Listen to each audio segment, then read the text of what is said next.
परिवहन विभाग से मैंने रिक्वेस्ट किया था अपने सवाल में, उनसे हमेशा छीन छोड़ होता है। सुबह के टाइम जाते हैं, उनसे छिनतई होता है। लेकिन मैं जानता हूं इनकी दिक्कत क्या है कि सरकार में जो बैठे हुए अधिकारी हैं और मंत्रीगण हैं, ये लोग चूंकि प्राइवेट बस मालिकों से चंदा लेते हैं, ये सरकारी बस को ऐसी जगह नहीं जाने देना चाहते हैं। जान के अनजान नहीं बन रही है, वसूली हो रही है, तो इसलिए वो छोड़े हुए वसूली है। नमस्कार, आप लाइव सिटीज देख रहे हैं, आपके साथ मैं हूं वसीम खान। देखिए, उच्च सदन में मुद्दा उठा बैरिया बस स्टैंड का। देर शाम होते ही अपराधी बेलगाम हो जाते हैं, यात्रियों के साथ देखिए मारपीट और उनके सामान तक छीन लिए जाते हैं।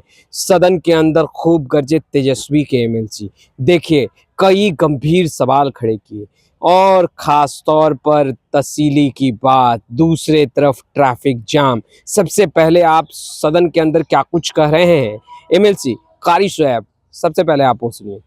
श्री मोहम्मद शोएब समाप्त कर रहे हैं। चलिए, आ गया है ना? जवाब आया है, लेकिन जवाब नहीं दी। इसमें कहा गया है नहीं है तो आगे बढ़ते हैं। हाँ,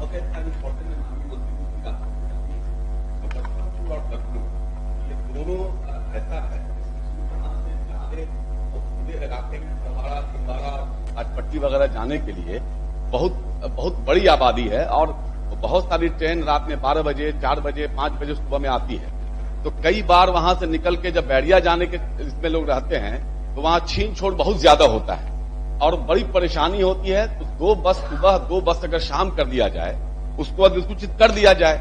पहले भी चला करती थी, लेकिन पहले की बात को मैं नहीं कहता, लेकिन अभी कर दिया जाए, जिससे सरकार को भी बहुत फायदा होगा और आम जन को भी बहुत ज्यादा फायदा होगा। क्योंकि बहुत बड़ी आबादी है, उसमें प्राइवेट बस मालिक जो हैं वो लोग नहीं चाहते हैं कैसा महोदय। वो इनके प्रधान सचिव भी दरभंगा से इनका खास रिश्ता है, इसलिए चाहेंगे कि दरभंगा मुजफ्फरपुर दोनों को फायदा हो जाए तो बहुत बेहतर रहेगा। अब तारांकित प्रश्न ली जाएगी। तो आपने सुना सदन के अंदर किस तरीके से कारी शोएब ये तमाम मुद्दे उठा रहे थे बैरिया बस स्टैंड को लेकर के।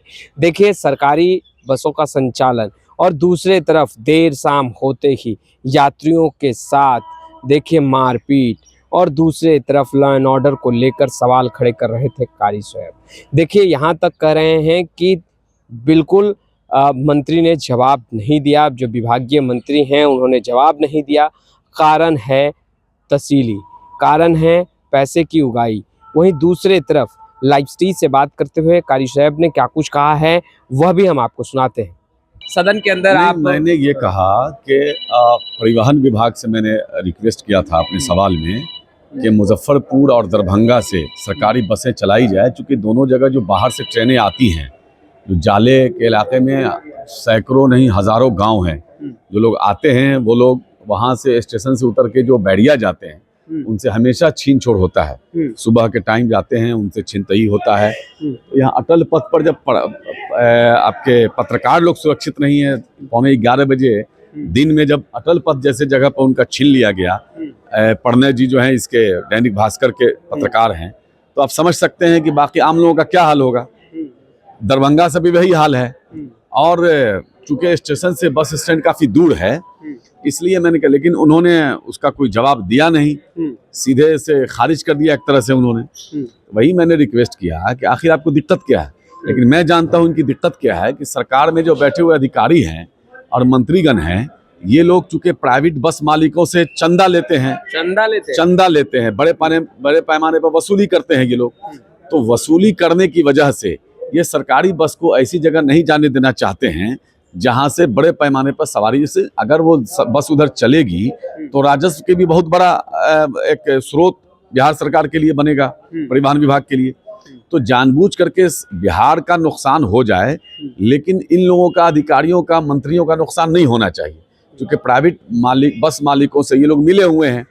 तो सिर्फ जाले की बात नहीं है, कई जगह ऐसी है, जैसे समस्तीपुर से रोसड़ा, यहाँ जो है सरकारी बस चलनी चाहिए, यहाँ भी नहीं चलती है, वहाँ भी वही हाल है। समस्तीपुर से रोसड़ा जाने वाले बहुत सारे ऐसे सवारी हैं जिनको दिक्कतें होती हैं जाने में, उनका छीनता ही होता है। सुबह सुबह तो प्राइवेट बस होती नहीं है, प्राइवेट बस तो अपने हिसाब से चलेगी।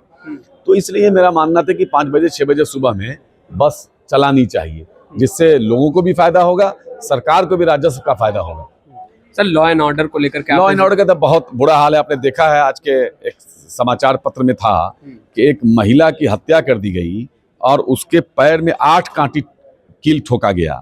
आप समझ सकते हैं कि माननीय हमारे नेता प्रतिपक्ष जो बोलते हैं कि बिहार एकदम बदहाल है, ऐसे नहीं है, महिलाओं की कोई इज्जत नहीं है, आम बात है। माननीय विधायक की पत्नी अटल पथ पर मॉर्निंग वॉक कर रही थी, उसके बगल से उनका चैन छीन लिया गया। तो हालात बहुत बद से बदतर है, कोई भी आदमी सुरक्षित नहीं, विशेष तौर पर महिला। 5-5 साल की बच्चा, देखा बेगूसराय में 5 साल की बच्ची का बलात्कार हुआ और वो बलात्कार करने वाला भाजपा महामंत्री का भतीजा था। तो भाजपाई लोग तो आखिर सारे बलात्कारी भाजपाई क्यों निकलते हैं? बस संचालन को लेकर तो आपने सदन में सवाल उठाया ही, जीरो प्रदूषण माइल के लिए भी मैंने उठाया। जीरो प्रदूषण माइल में से भी, लेकर के प्रदूषण का भी बहुत बुरा हाल है। बिहार में प्रदूषण जो है EQ बहुत बढ़ा हुआ है। ट्रैफिक जैम को कैसे देखते हैं? ट्रैफिक जाम की हालत तो बहुत बुरा है। ये लोग दावा करते हैं कि 5 घंटे में हम कहीं से भी बिहार से पटना पहुंचते हैं। 5 घंटे में यहाँ से हाजीपुर पहुंचेंगे नहीं पहुंचेंगे, यहाँ से फतुहा पहुंचेंगे कि नहीं पहुंचेंगे, यहाँ से आरा पहुंचेंगे कि नहीं पहुंचेंगे, इसकी तो गारंटी ही नहीं है। यहाँ से फतुहा जाने में मुझको उस दिन गया मैं, काफी मुशक्कत के बाद भी 2-2.5 घंटा लग गया। आपको क्या लग रहा है? कोई भी आदमी जानकर अनजान बन रही है? हर दिन जान के अनजान नहीं बन रही है, वसूली हो रही है। तो इसलिए वो छोड़े हुए वसूली है। ये जो जितने ट्रैफिक पुलिस है ये लोग वसूली पे लगे हुए हैं, तो खड़े होकर लोग रोड पे वसूली कर रहे हैं।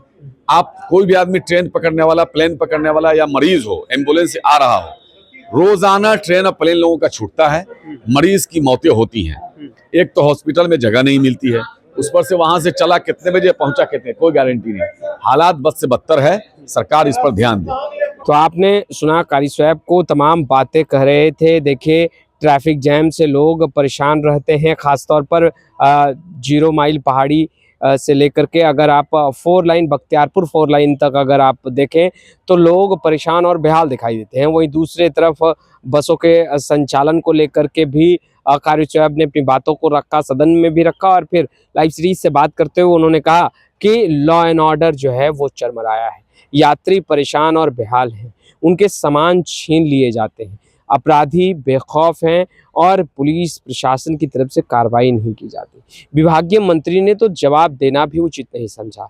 देखिए बड़ा आरोप लगा रहे हैं, देखिए तसीली का आरोप, पैसे की उगाही का आरोप। फिलहाल इस वीडियो में इतना ही। अब तक आपने हमारे चैनल को सब्सक्राइब नहीं किया है तुरंत सब्सक्राइब कर ले। आपका बहुत बहुत शुक्रिया।